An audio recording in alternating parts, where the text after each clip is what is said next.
Hello everybody, this is Chad with Truss Components. I'm out here on a job site in Aberdeen measuring up for some trusses. I got Bo Chapin here with me from Western Washington Construction. Don't hesitate to reach out if you need some work done in Grays Harbor. And anyhow, we are looking at matching up to an existing building. And so I'm going to take you through a few of the measurements. One of the things that we're going to need to do is we're going to need to remove some siding. So this is the slope that we're going to match up to. Our customer wants to match the ridge up there. We got to come from the wall over here, and then we got to make it over to that back wall and get all of our heights and slopes right. So we're going to remove just a little bit of siding so we can see what kind of framing's behind it, and we'll get back with you in a minute. So this is the inside of that same shop. As you can see, we've got a beam on the outside here. So we took a measurement from the top of that beam to the top of the concrete slab right here, or not the slab, but the stem wall.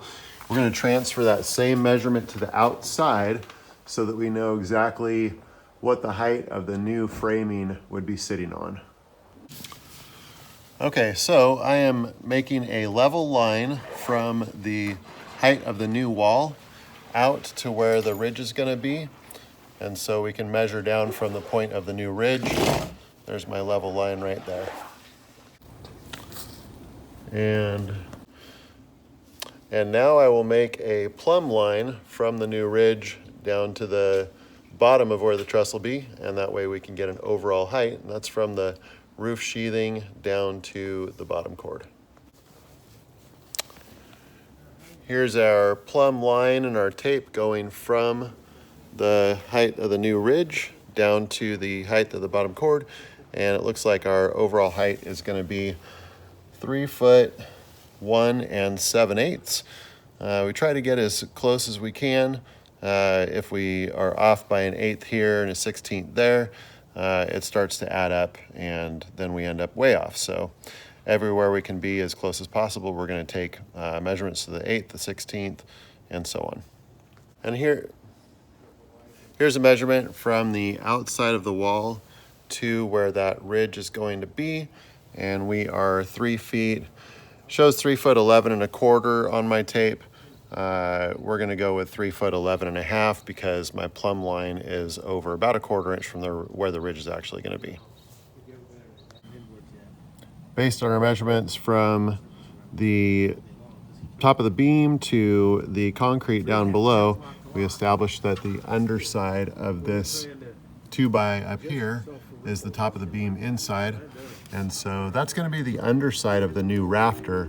And so we're going to take a measurement, and then we'll end up adding a plumb cut of a 2x6 there. But it looks like we are 1 foot 8 1/4 to the underside of that 2x member there from the top of the plate. Hey everybody, just wanted to take a second and say thanks for watching our video. If you like what you're seeing here, please hit the like and subscribe buttons. And if you think this content could help someone else out, please share it with them. Thanks a lot. Here is the low end of the truss, and we are taking a measurement from the top of the top cord to the top of the wall, which is where the bottom cord will be. Looks like we've got about 12 1/4 inches. So that'll be the height of the truss at the low end. 11 inches. Okay, and one more very important number we don't want to leave without is the overall span of the truss. So we are measuring at the top of the wall here. We got this end, Bo's got the other end, and that was how much? 26 feet 11 inches. 26 foot 11 inches. Okay, thanks, Bo. Okay.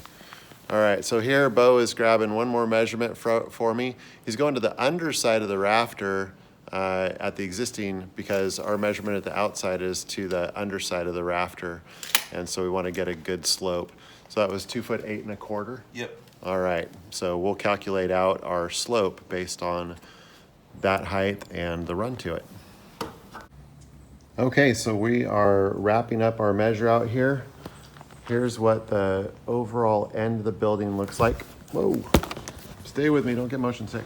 Okay, so here's the overall end of the building. You can see that we've got a ridge that is off center and two different slopes. And so we've taken a bunch of measurements. Here is our final truss. You can see we took the 1 foot 8 1/4 that was to the underside of the rafter, added the plumb cut through the rafter, math. And so we're gonna be about 2 foot 1 15/16 on one end, 3 foot 1 7/8 at the center for height, 1 foot 1/4 at the other end, and then 2611 is our span. Our ridge is offset at 3 foot 11 1/2. And the one thing I'm also going to note that I don't have on this paper is that we have 2x6 rafters, and we'll note down what our overhangs are. And this is the information that we need in order to match up to an existing building. Hope you found this video helpful.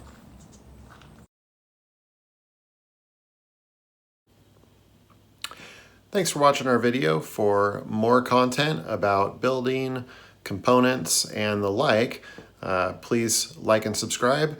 And if you would like to get in touch with us with any questions or for a quote for your upcoming project, you can call us at 360-753-0057 or check us out at tcowinc.com.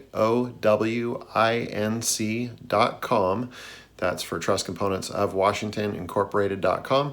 You can also email us at sales@tcowinc.com. Thanks for watching our video.